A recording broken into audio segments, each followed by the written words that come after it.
আজ আবার ক্রিকেট মাঠে মুখোমুখি ভারত এবং পাকিস্তান।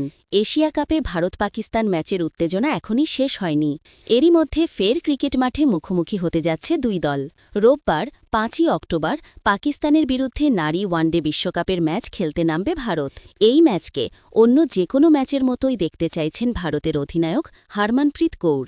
অন্যদিকে পুরনো স্মৃতিতে ডুব দিয়েছেন পাকিস্তানের অধিনায়ক ফতিমা ছানা। গম্ভীরের চাওয়াতেই অধিনায়কত্ব হারালেন রোহিত। ওয়ানডে ফরম্যাটে ভারতীয় ক্রিকেট দলের নেতৃত্ব হারালেন রোহিত শর্মা।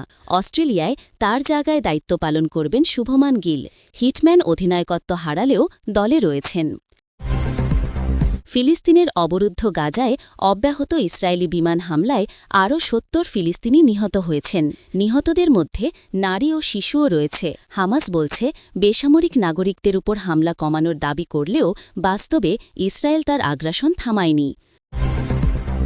ভারতের মুম্বাই বিমানবন্দরে হঠাৎ দেখা হয়ে গেল বলিউড তারকা দীপিকা পাড়ুকোন ও রণবীর কাপুরের। সেখানে একে অপরকে উষ্ণ আলিঙ্গন করতে দেখা যায় দুই প্রাক্তন প্রেমিক প্রেমিকাকে।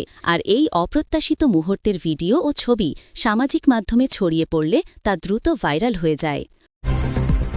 অর্থ উপদেষ্টা সালেহুদ্দিন আহমেদ বলেছেন, আগামী ৩-৪ মাসের মধ্যে আমাদের জন্য আরও চ্যালেঞ্জ আসবে। আমাদের অন্তত চেষ্টা করতে হবে যাতে পরবর্তী সরকারের জন্য একটি কার্যকর পদচিহ্ন রেখে যাওয়া যায়। যদি আপনারা নিজেরাই পদচিহ্ন অনুসরণ না করেন তাহলে জনগণই আপনাদের রাস্তায় নামিয়ে আনবে।